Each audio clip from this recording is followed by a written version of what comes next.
ओम शांति। हीरा जन्म अनमोल।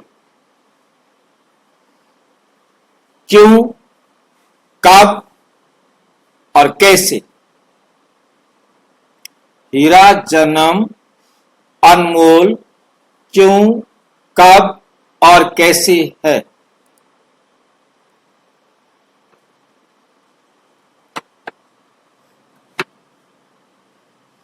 तुम्हारे बहुत अमूल्य जन्म, तुम्हारा बहुत अमूल्य जन्म कौन सा है?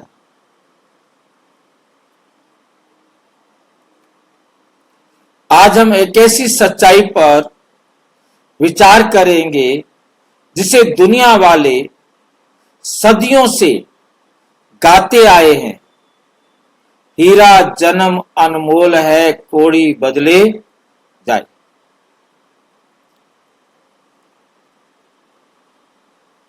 वो समझते हैं ये मनुष्य जन्म हीरा जन्म है, अनमोल जन्म है।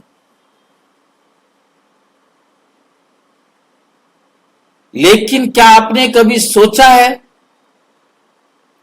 क्यों कहा जाता है कि ये जन्म अनमोल है? क्यों इसे डायमंड जन्म कहा जाता है?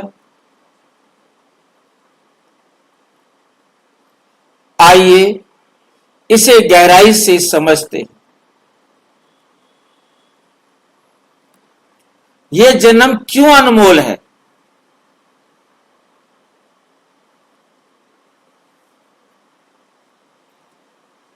पूरे कल्प में सिर्फ यही एक जन्म है जिसमें हम मनुष्य से देवता बनने का अवसर मिलता है। मनुष्य से देवता बनने का अवसर मिलता है, यही एक जन्म है।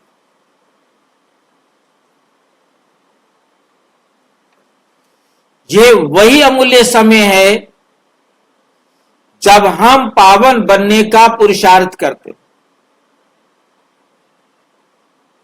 पूरे कल्प में ये यूनिक समय है। ना सतयुग में, ना त्रेता में, ना द्वापर में, ना कलयुग में। केवल संगम युग पर हमें ये अनमोल अवसर मिलता है।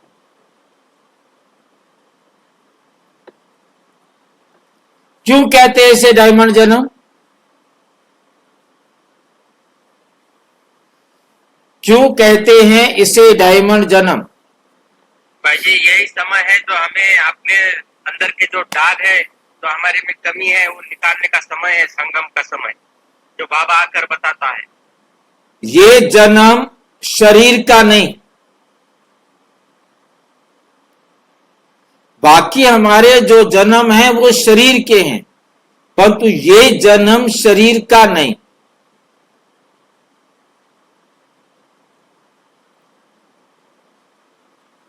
बल्कि आत्मा का डायमंड जन्म।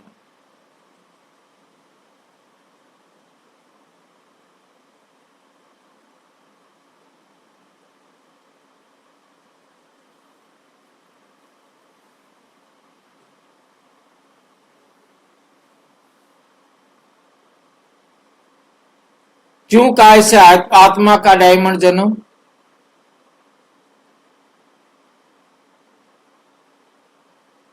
इसी समय हम परम पिता परमात्मा से अपने आप को दाग किसको लगे थे? दाग किसको लगे थे? आत्मा पर ही दाग लगते। आत्मा को ही दाग लगे थे। आत्मा पर ही दागों को मिटाना है। पूरे कल्प में आत्मा पर दाग लगते आए। अब वो समय है कि जब आत्मा पर दाग मिटने हैं।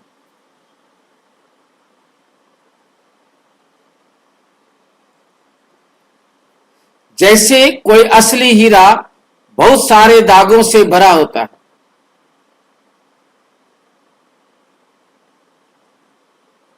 उसे तराशा जाता है।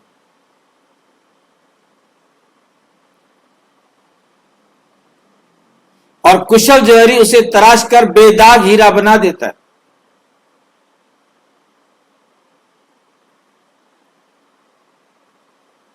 वैसे ही इस समय परमात्मा हमें दागों से मुक्त बेदाग हीरा बनाने की ट्रेनिंग दे रहे।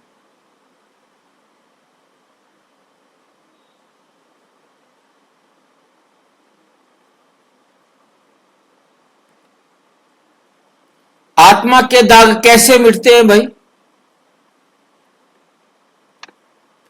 जब आत्मा इस संसार में आती है तो पाठ बजाते बजाते, संस्कार बनाते बनाते अनेक प्रकार के दोष दाग लग जाते हैं, और जब ये दोष बहुत बढ़ जाते हैं तो परम आत्मा आकर हमें दाग मिटाने की युक्ति सिखाते हैं।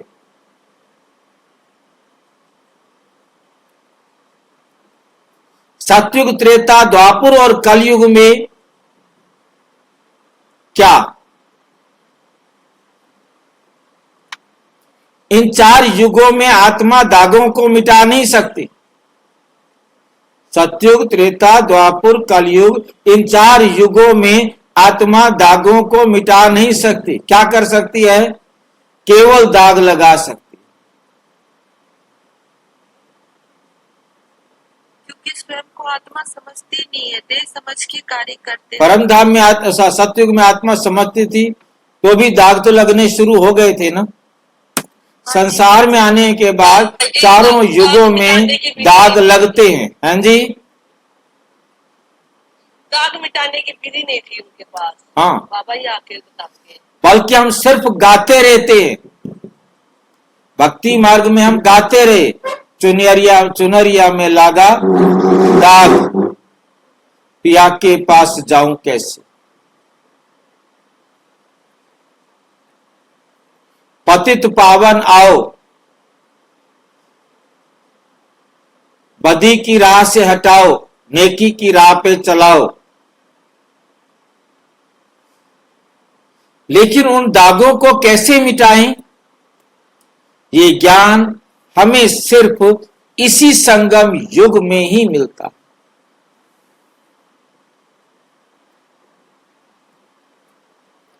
डायमंड जन्म कब शुरू होता है?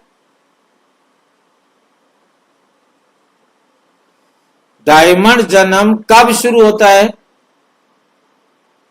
बाबा आते हैं जब आत्मा अपने आप को आत्मिक स्वरूप में समझती है कि मैं आत्मा हूँ और परमात्मा। डायमंड जन्म उसी समय शुरू होता है जब हम परमात्मा को अपना पिता और स्वयं को उसकी संतान समझते हैं। परमात्मा के आने से क्या मतलब है? जब कोई आएगा उसे अपना पिता स्वीकार करेगा, अपने आप को संतान एक्सेप्ट करेगा और उसके आधार पर अपने दाग मिटाना शुरू करेगा। जब हम सुधार की राह पर चलते हैं,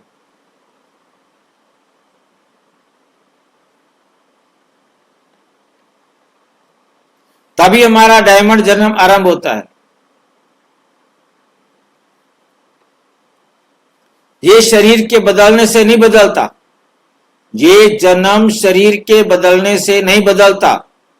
चाहे शरीर 1 हो या 5, कितने भी शरीर ले।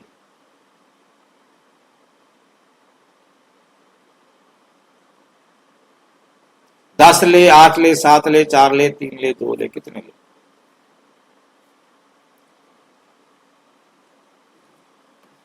जब तक आत्मा अपने दागों को मिटाने का पुरुषार्थ कर रही है तब तक उसका डायमंड जन्म चलता रहता है। जैसे ही दाग मिटाना बंद किया, स्टॉप, फिर शुरू किया, फिर शुरू हो जाता।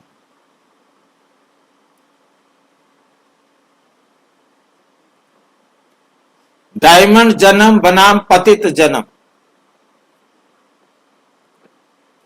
जब हम स्वयं को सुधार रहे हैं तो हम डायमंड जन्म में हैं, परंतु जब हम सुधारना छोड़ देते हैं तो हम फिर से रावण की दुनिया में लौट जाते।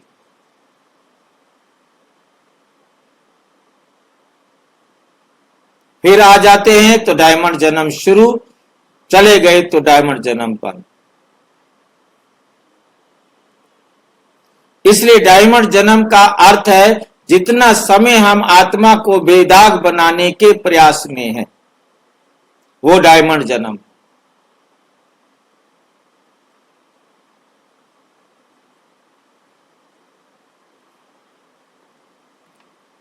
निष्कर्ष, आज का संकल्प, तो आज हमें ये दृढ़ संकल्प लेना है कि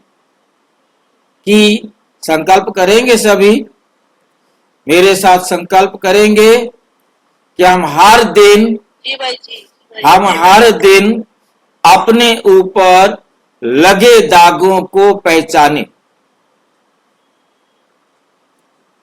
पुरुषार्थ द्वारा उन्हें मिटाते जाएं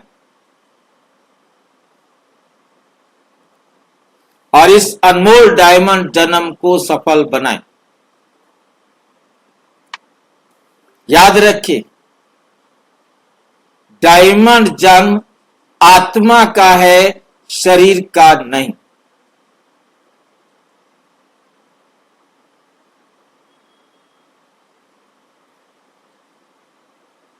कोई बात स्पष्ट ना हो तो पूछो।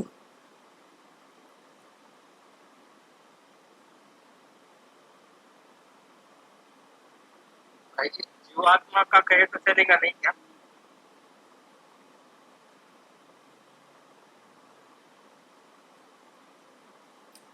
भाई जी, जीव आत्मा का कहते रहे, क्योंकि जीव में आकर के ही आत्मा इसको खराब करती है और जीव आत्मा में ही इसे संवारती है। बिना जीव के तो आत्मा ना बना सकती ना संवार सकती, बिगाड़ भी नहीं सकती, संवार भी नहीं सकती। परंतु आत्मा का जन्म, परंतु जन्म कैसे कहेंगे? सिर्फ शरीर के साथ में जन्म, अलौकिक जन्म कहेंगे ना? अलौकिक जन्म है, अलौकिक जन्म, क्योंकि यहां पर संसार में आ गए हैं, इसको इसलिए आत्मा का जन्म कहा क्योंकि सुधरना आत्मा को है।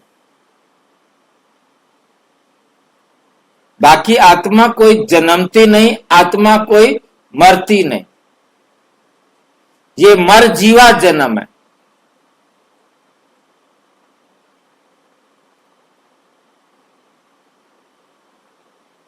इसके अंदर जो करेक्शन मेरे को लगता है, इसमें करेक्शन होना चाहिए कि ये मर जीवा जन्म है आत्मा का इस संसार में आकर, क्योंकि शरीर के साथ उसका लिंक नहीं है।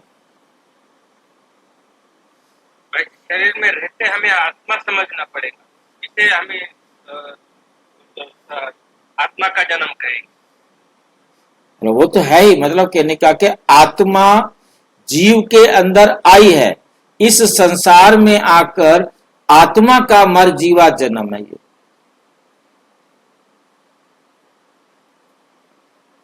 आत्मा का मर जीवा जन्म, आत्मा की मृत्यु, ये इसके अंदर जो जोड़ने वाली बात है वो ये है कि आत्मा की मृत्यु होती है जब वे रावण राज्य में चली जाती है, वो अपने आप को भूल जाती है, विस्मृत हो जाती है, वो अपने आप को विस्मृत करती है, तो वो आत्मा की मृत्यु है, आत्मा की विस्मृति है। मैं स्वयं को भूलकर अंडर हाउस अरेस्ट हो गई, ये बात ठीक है भाई, या नहीं? और जब मैं अपनी स्मृति में आई तो मैं जागृति में आई। हाँ, फिर आत्मा का जन्म है। यानी आत्मा का मर जीवा जन्म, यहां पर यह भी जोड़ना पड़ेगा, मर जीवा जन्म, कभी मरती है कभी जन्मती है, कभी मरती है कभी जन्मती है। अभी अभी रावण का बच्चा कौन बना? आत्मा बनी ना, शरीर थोड़ा बना है। राम का बच्चा, तो आत्मा, शिव बाबा का भी बच्चा बना तो आत्मा बनी ना। शिव आत्मा बाबा, की स्मृति है तो हम आत्मा है, हाँ, आत्मा की स्मृति हो गई तो हम देह बन गए। विस्मृति हो गई तो हम देह के अंदर अंडर हाउस अरेस्ट हो गए।